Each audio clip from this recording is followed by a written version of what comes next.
understanding, though, of the need to develop angles and not come straight down the middle. Although that left hand landed for Pacquiao and maybe hurt Floyd Mayweather.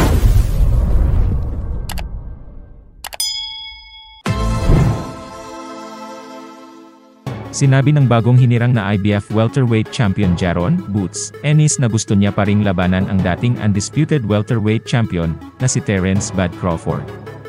At gusto niyang ipaalam kay Crawford at sa mga tagasunod nito na ang naging desisyon ng IBF na tanggalan siya ng belt ay hindi niya hawak at wala siyang kinalaman dito. Dapat ay kalimutan na ni Ennis si Crawford at tumuon na lang sa mga realistic options para sa mga motivated fighters na handang isugal ang kanilang records. Sinabi ni Boots Ennis na gusto niyang makalaban ang mga pinakamagaling na fighters para sa unang depensa sa kanyang IBF belt, at ito ang nangunguna sa kanyang listahan: Keith Thurman, Errol Spence, Mario Barrios, Imantas Stanionis, at kasama pa rin si Terence Crawford.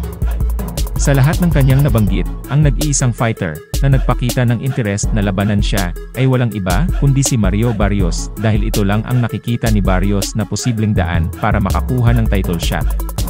Welcome pa rin si Ennis sa posibilidad kung sakaling gustong subukang bawiin ni Crawford ang IBF belt pabalik sa kanya, kung talagang gusto niya itong kunin pabalik. O kung hindi man ay tatanggapin lang daw ni Crawford ang bansag sa kanya na ex-IBF champ.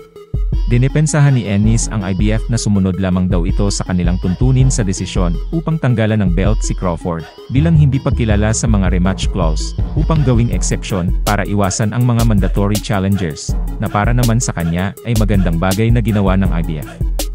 Sabi niya na ang mga rematch clauses ay lason, na nakakasakit sa mga karera ng mga mandatoryong challenger, dahil napipilitan silang umupo at mabulok habang naghihintay sa kampiyon na haharapin ang parehong fighter ng paulit-ulit, hindi alintana kung ang laban ay competitive. Ano ang masasabi niyo sa naging komento ni Jaron Boots Ennis, mga kaboxing?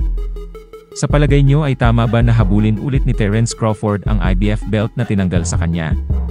O pabayaan lang ito sa kamay ni Ennis at maghanap na lang ng malalaking laban na kuradong kikita ng malaki bago siya magretiro sa boxing?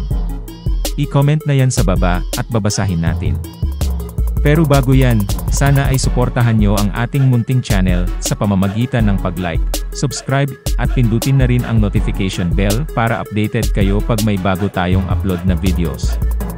Maraming salamat po.